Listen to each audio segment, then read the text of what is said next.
Buenos días, soy Gela Lloret y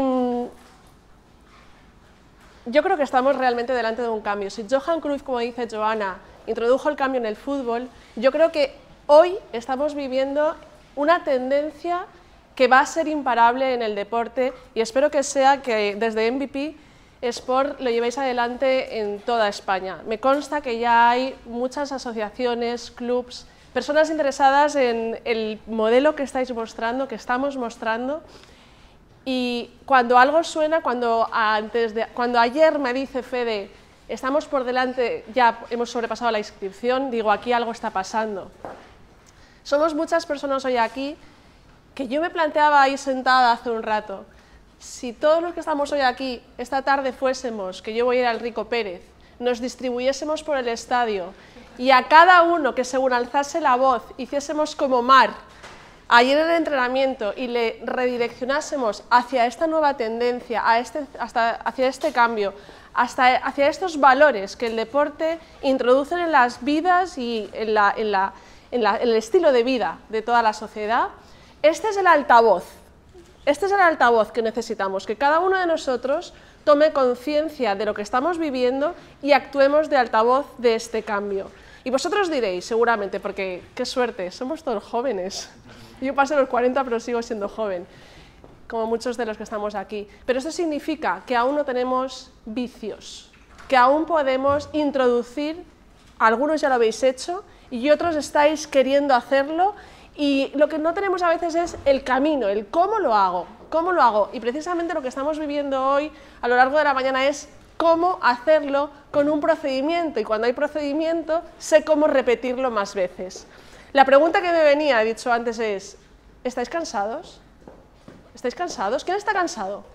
Venga, ¿quién no está cansado? ¿Quién no está cansado? Vale, o sea que no estamos aburridos, es lo que nos ha dicho Joana, ¿no? Efectivamente, si nos fijamos en nuestras vidas, cuando estamos aburridos nos cansamos, cuando nos divertimos, nos viene el cansancio cuando paramos y llegamos a casa, nos sentamos y decimos, ¡oh, pero qué cansada estaba! Pero ya estoy en casa, no durante la tarea.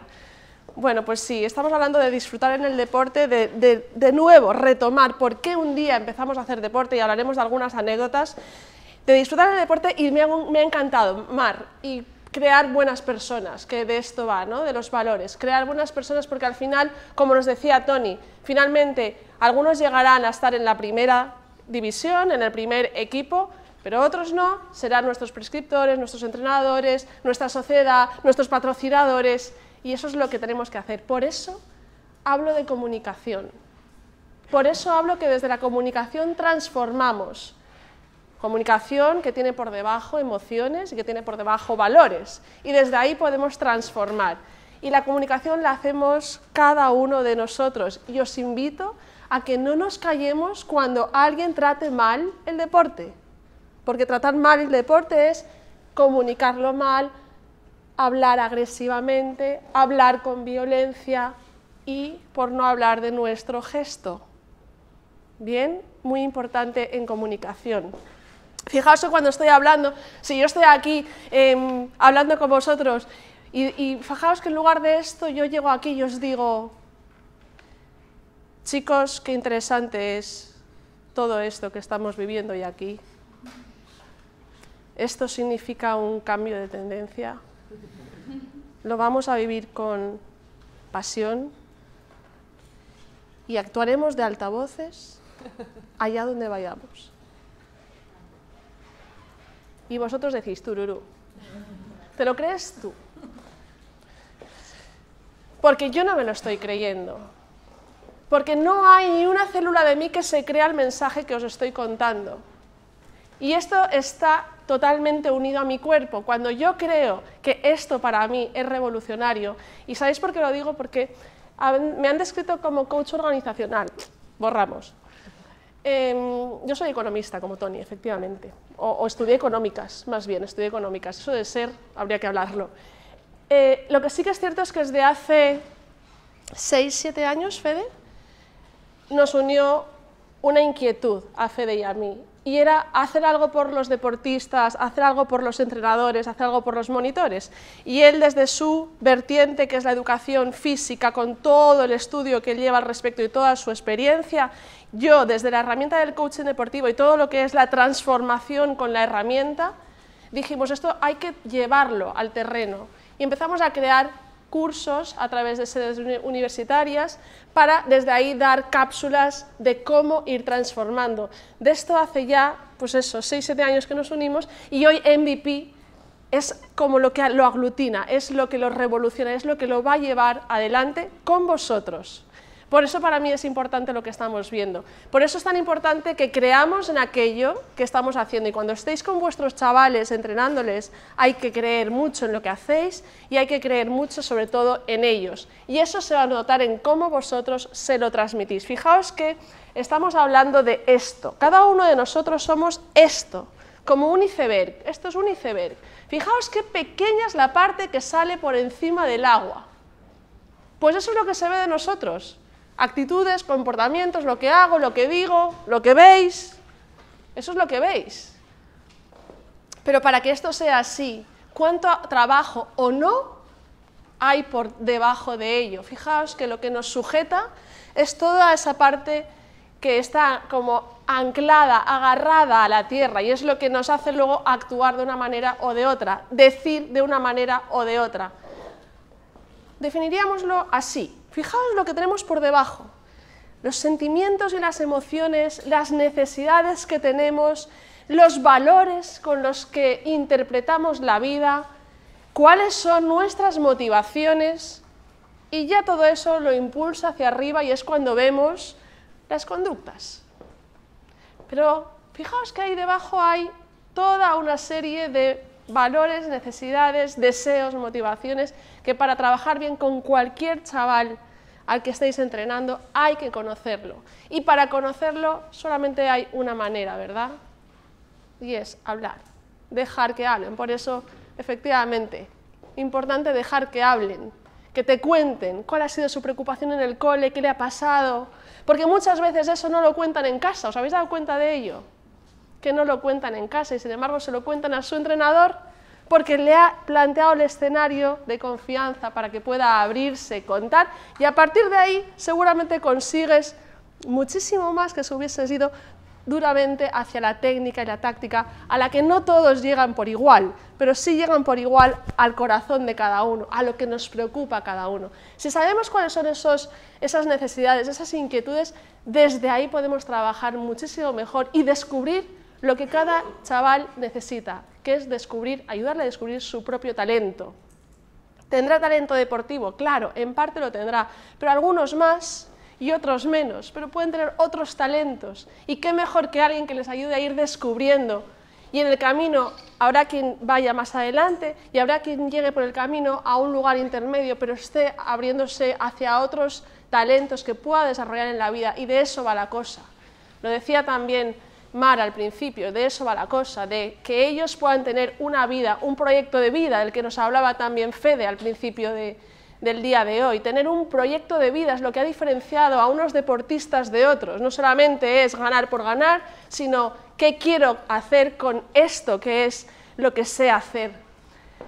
Fijaos en esta frase que es para cada uno de nosotros, ¿no? Estás hoy donde tus pensamientos te han traído y estarás mañana donde tus pensamientos te llevarán. Y de esto vuelve a ir la comunicación, porque si algo es la madre del cordero, es ¿qué te estás contando?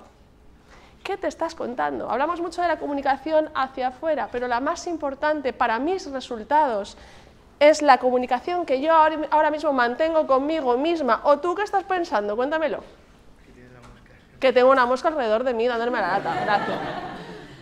Pero a que lo tenías en paralelo mientras me escuchabas ahí por otra, ¿verdad? Por otra parte, claro. Efectivamente, pensar es como respirar, pensar es como el riego sanguíneo. ¿Para alguna vez tu mente? Ni cuando duermes. ¿A que te despierta algún pensamiento alguna noche? ¿Qué dices? ¿Pero que estoy ahora yo aquí? Bueno, pues sí. El pensamiento es algo que no para, por eso es tan importante, primero, saberlo, y segundo, aprender también a gestionarlo. Y ahí podríamos hablar de mindfulness, ¿verdad? y tantas herramientas para poder gestionar mis pensamientos, pero sobre todo para saber cómo me estoy contando las cosas que me ocurren, cómo estoy interpretando un fracaso, por ejemplo, porque no es lo que te ocurre, es como tú te piensas lo que ocurre. Y tal como tú te lo vas pensando, le das un sentido en positivo o un sentido en negativo. Si tú te piensas un sentido negativo del fracaso, seguramente no aprenderás. Fijaos, en las personas hay dos formas de persona a la hora de aprender, dos tipologías. Una es la que comete el error, duele y dice, jolín, me he equivocado, duele. Y la otra es la que comete el error y dice, jolín, me he equivocado, ¿cómo lo hago mejor para la próxima? Y esa es la que aprende. La primera que ha hecho, duele y miro para otro lado, porque duele tanto que miro para otro lado. La segunda es, duele, pero ¿qué tengo que hacer mejor para que la próxima me salga esto mejor? Así pues, ¿cómo te estás contando las experiencias? Y esto, ¿por qué lo digo? Porque para poder ser transmisores y canalizadores de este cambio que estamos viviendo, primero hay que trabajar cada uno de vosotros con vosotros mismos. Porque si yo te estoy contando todo esto ahora mismo, me estás diciendo, a ver, yo cómo voy, pero no lo aplico, tal como sales de aquí dentro de un rato, observar cuáles son tus pensamientos, en qué sentido. ¿Tus pensamientos te posibilitan o te frenan? Te posibilitan. Bueno, también te pueden frenar. Claro, también te pueden frenar.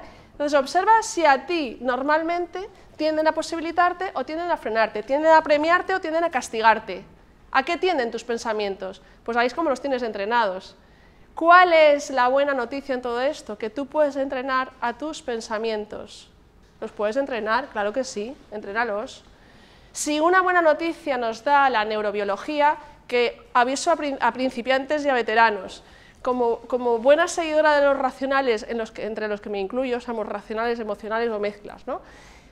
Decir que todo lo que estamos contando hoy aquí está basado en proceso científico. En el caso de la comunicación, todo lo que os cuento yo hoy aquí está basado en neurobiología probada. Con lo cual, ¿se puede entrenar el cerebro y cambiar mi forma de pensar? Sí. ¿Es más cómodo decir soy así? Es más cómodo decir soy así. Y ahí me quedo. Porque mi abuela me enseñó ¿qué? Ya, pero ¿te vale lo que tu abuela te enseñó? Si la respuesta es sí, fenomenal, para adelante.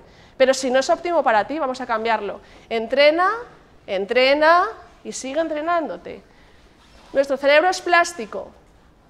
Nuestro cerebro te ayudará a saber cómo te piensas y cómo te sientes. Elige cómo quieres pensarte, cómo quieres sentirte y cómo quieres transmitir eso a tus deportistas. ¿Cómo quieres que ellos se sientan? Sé tú el cambio que quieras ver en el mundo. Ya nos lo dijo Gandhi y lo repetiremos tantas veces, porque siempre no sé por qué queremos cambiar a los demás. Cambiemos primero nosotros. Empecemos por aquí. Y cuando uno cambia, empieza a tener cambios en sus entornos, porque algo está pasando. Pero empecemos por ahí. ¿Sabíais esto? Que a lo largo de un día aproximadamente generamos unos 60.000 pensamientos. 60.000 pensamientos. No serás consciente de todos ellos, ¿no? No creo. No, te agotarías. Si fuésemos conscientes, esto es una aproximación, pero está ahí. Si fuésemos conscientes de esos 60.000 pensamientos diarios, yo creo que no llegábamos ni a la hora del almuerzo. Estábamos ya aniquilados. ¿Qué hace nuestro cerebro, que es muy inteligente? Los automatiza, los tiene, actuamos conforme a ello, pero no nos enteramos de la gran mayoría. Y hay otra cosa que esa no es tan bonita de saber, pero que es así. Normalmente el cerebro se queda más enganchado a los pensamientos que tienen una connotación negativa que positiva. Porque las emociones negativas dejan mayor huella. Y ejemplos fáciles. Cuando a uno le pasa algo que le duele, ¿a quién le ha dejado la novia o el novio últimamente? Y no quería. ¿A alguien? Venga, va.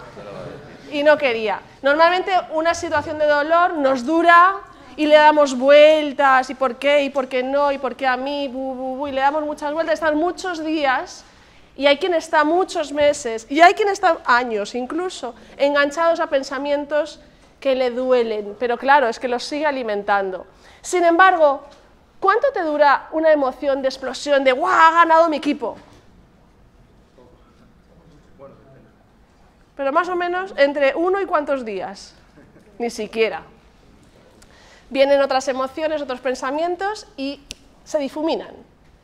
Con lo cual, ojo, ¿cómo te estás pensando? Porque estás creando tus propias emociones desde tus pensamientos. La gran máquina es nuestro cerebro. Ojo, cerebro unido a nuestro corazón, que aquí está la parte emocional también, y otra cosa que descubre la neurobiología, y a nuestro estómago. Ojo con la alimentación, porque una buena o una mala alimentación influye en nuestra toma de decisiones y en nuestra comunicación y relación con los demás. ¿Sabíais que tenemos 79 billones de neuronas por aquí arriba, iguales exactamente al millón de neuronas que tenemos aquí abajo en el estómago? Pues son las mismas, igualitas. Por eso hay que cuidar la alimentación, y esto los deportistas sabéis mucho, pero ahora con conciencia. Nunca toméis una decisión cuando tengáis el estómago tomado por estrés, por no me siento bien, por falta de ánimo, porque también en la comunicación hacia los demás también se va a notar. Así pues, si las emociones se originan en mi cerebro, puedo desde aquí empezar a darme cuenta y modificar. Y según le hable a los chavales de mi equipo, y según ellos me hablen a mí, invitar a producir cambios. ¿Cómo producimos los cambios si yo tengo un sentido de mis palabras y de mi corporalidad más en negativo que en positivo? Cambiándolo inmediatamente. Es que hemos perdido, qué mala suerte. ¿Es mala suerte o vamos a estudiar la jugada a ver qué ha pasado? Porque si nos quedamos en la mala suerte, ¿vamos a aprender? No. Pero sí que me quedo con que hay y existe una buena y una mala suerte, por azar. Pero resulta que si estudiamos los casos a los que les va bien, se han esforzado, que hoy aquí se trabaja mucho, se habla mucho del esfuerzo, y a los que no les va tan bien, pues nos decías que se daban cuenta, Víctor, cuando medían... Se me ha ido, hola. Cuando medían la intensidad, cuando tú les pusiste a contar y darse cuenta, podían esforzarse más. Así pues, según les planteemos las situaciones, ellos aprenderán más y ellos se darán más posibilidades o menos. Claro que la comunicación es tan amplia que es más importante la parte verbal o la no verbal. En situaciones así normales, donde no hablásemos de emociones, la palabra entra bien. Pero normalmente en entrenamiento y en campo estamos en intensidad, y además en intensidad emocional. Y ahí es cuando las palabras se van a un 7%, el contacto visual se van a un 55% y mi voz, mi velocidad, mi ritmo, mi potencia, la energía, 38%. Luego, no será lo mismo, ¿verdad? Hablar con una corporalidad que hablar con otra corporalidad. Cuando damos instrucciones, Joana nos decía, ¿cómo puedes explicar uno de los entrenamientos, cómo hacerlo? Mira a ver cómo está tu tono de voz. Cuando le llamas la atención, llamaremos la atención para corregir, por supuesto, pero ¿tiene violencia o tiene calma de corrección y nada más? Yo quiero que ahora te des la vuelta a tu compañero de al lado, le des un saludo con buenas palabras y mal gesto, como si no lo conocieras. Esto empezamos de cero, como si no lo conocieras. Y le vas a dar un saludo con buenas palabras y mal gesto, poniéndoos de pie, por favor, a tu compañero o compañera de al lado en 1 minuto. Saludo con buenas palabras y mal gesto.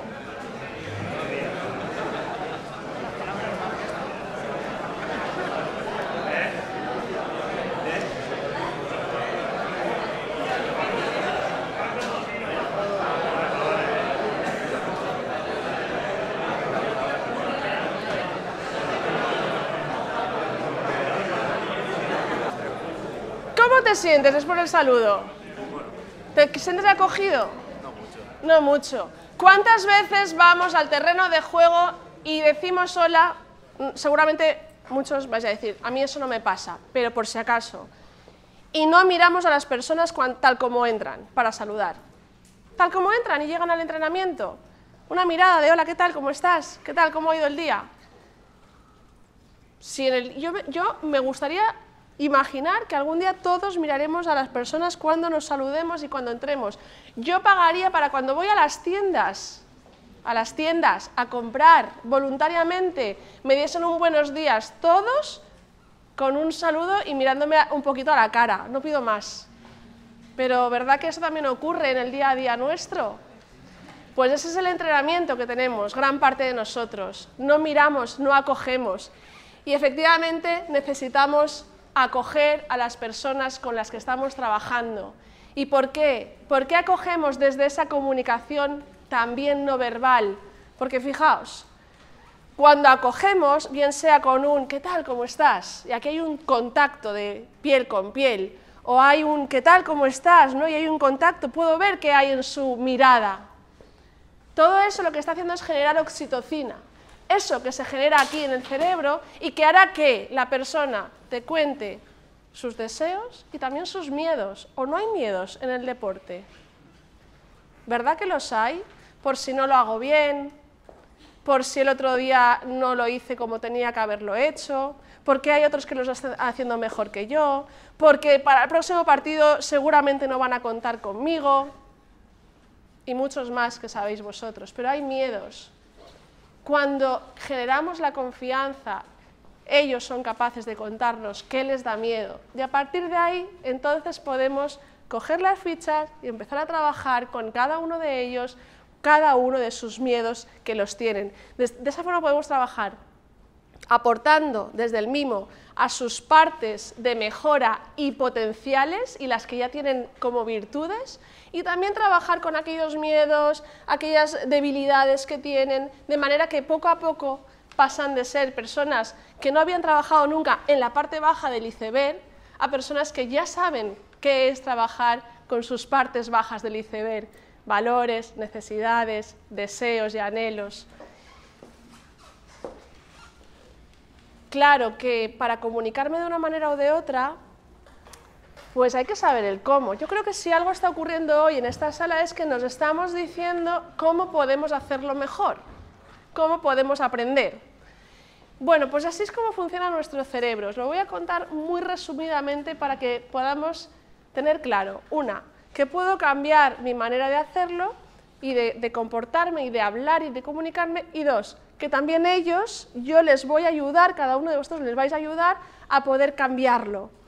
El cerebro se divide en tres fases, es un cerebro triuno que llamamos, porque evolutivamente a lo largo de la historia del hombre se generó, cuando aparecemos en la faz de la Tierra, el primer cerebro, ese que está pintado de negro, el reptílico o reptiliano, y ese lo tenemos igualito a todos los animalitos y seres vivos que hay en la faz de la Tierra, igualito.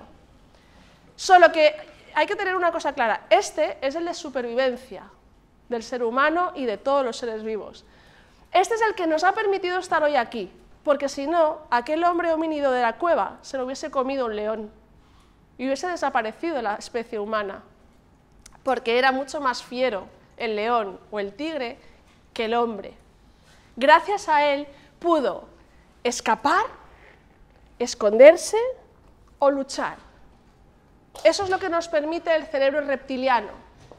Poder defendernos, poder actuar instintivamente. Aquello que está en alerta y dice, tengo que irme corriendo porque... Claro que hay una cosita que aquí ha ocurrido, que es que se generó millones de años atrás y el software no lo hemos actualizado. Se ha quedado igual como se generó. Vivimos con ese mismo sistema de alerta. Así pues, uno está tan tranquilo en su casa cocinando, llego por detrás y le digo, ¡Manolo! ¡Ah! Pero si solo te he dicho Manolo. Sencillamente es que mi sistema de alerta está preparado para si tengo que empezar a correr. Así pues, el reptiliano es el que a veces nos hace contestar mal, tener un mal gesto sin pensarlo, tener reacciones impulsivas sin haberlas pensado previamente y que no sean las mejores reacciones. ¿Nos podemos permitir eso con nuestros equipos de chavales? No nos lo podemos permitir, ¿verdad? Bueno, pues sabiéndolo igual ya podemos empezar a pausar a este reptiliano que está siempre con la alerta puesta con ganas de salir. Luego se generó la parte límbica, que junto con la reptiliana generan el cerebro emocional, y por último ya, en los seres humanos, en el neocórtex se genera aquí delante el racional, desde ahí es desde donde tomamos decisiones. Cosa importante es saber cómo funciona la información, es decir, aquí abajo tenéis la médula espinal y desde ahí sube la información. Fijaos que al primero que entra la información, aquí es al reptiliano y emocional. 6 segundos aproximadamente dicen que tarda la información en llegar al primer cerebro. Si respondo tal como me viene, con este sistema de alarma que os he descrito, que todavía está como en la época de los homínidos, y con eso respondo, pues viene lo de agresividad en las palabras, tirar toda la ira en el campo, contra el entrenador, contra el árbitro. ¿Hay algún árbitro aquí? Contra los árbitros, ¿sí? Contra el equipo contrario, que es un contrincante y no un enemigo, pero ahí el que está actuando es el reptiliano. Son personas que toda su frustración, su ira, la están volcando contra el de enfrente, sea quien sea. Bueno, saber que si nos pausamos un poco y pensamos lo que vamos a decir o hacer, podemos cambiarlo a mejor, gestionándolo nosotros. ¿Para qué nos sirve, pues, la gestión de nuestra comunicación, sabiendo que viene desde los pensamientos? Para aprender a reconducir los fracasos, para ser resilientes, y los niños necesitan, y los chavales, los adolescentes, muchísima capacidad de resiliencia, que es cómo interpreta cada uno los fallos que están teniendo. Y volvemos a tener aquí a Michael Jordan, que él puede aceptar sus propios fallos, decía, pero lo que no puedo aceptar es no volver a intentarlo. Esa es la capacidad de resiliencia. Puedo fallar, me lo puedo permitir, miraré cómo hacerlo mejor y a partir de ahí lo haré. Otro ejemplo de persona resiliente es Serena Williams. Tú tienes que creer en ti misma cuando nadie más lo hace. Qué importante, ¿verdad? Pero no solamente para el deporte, esto es transferible totalmente para la vida. Porque en el deporte aprendemos tantísimos valores para superar nuestro día a día. Y es el cómo me cuento lo que me está pasando, cómo me estoy contando cada una de las experiencias que el deporte me da la oportunidad de tener. Y os voy a contar el caso de, haciéndote caso a ti, que te llamas Manolo, que has dicho, estáis trayendo ejemplos de gente que queda muy elevada, y me gustaría, ¿no?, tratar con ejemplos más del día a día. Y es verdad, fíjate que nosotros solemos trabajar con, no sé si conoces a María Naranjo, Liliana Fernández de Steiner, que son competidoras a nivel nacional e internacional, que son de la terreta además, y nos cuentan sus experiencias, y de ahí podemos trabajar modelos. La última que os traigo no es deportista de élite, pero se va a llevar la medalla. Ella es Esther Ferrer. Ella está ahora, en estos días, superando definitivamente, esperemos, un cáncer.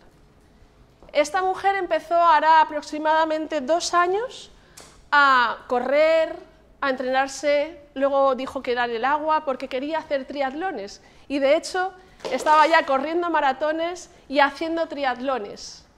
Y justo cuando está en el momento mejor de su vida, una mujer que se cuida en todos sus aspectos, tanto a nivel mental, como a nivel deportivo, como a nivel alimentación, a nivel relacional, todos los niveles, le pilla por sorpresa un cáncer. Un cáncer que le pilla en agosto y que querría enseñaros y poder transmitiros cómo lo ha trabajado. Fede y yo lo hemos vivido de primera mano y lo que creemos que más la ha ayudado es esa mente de deportista. Porque es resiliente como un triatlón te enseña a ser. ¿Cuántos aquí hacéis triatlón? O algo similar. Claro, y ahí es cuando se aprende a poder vivir con la frustración que se genera, con el dolor, con el llegar al lugar y el qué te cuentas en todo ese proceso para superarlo. No lo tenía fácil, pero Esther ya la han operado, le han quitado todo lo que tenían que quitarle, está viva y sanará. Y lo que más le ha ayudado es su espíritu deportivo y su espíritu basado sobre todo en valores, los valores que ella ha ido reconstruyendo y construyendo a lo largo de toda su experiencia como, sobre todo, deportista y mejor persona. Cuídate para comunicarte bien. Dos cosas que tenemos que recordar. Una, cuida de tus pensamientos cuando estés solo, porque eso es lo que te da luego la comunicación hacia los demás. Y tal como tú te cuides y te mimes, así lo harás con los demás. Pensando en ellos, que son nuestro objetivo. Personas que nos están mirando, cada uno de vosotros como modelos, sois sus modelos. Os están mirando.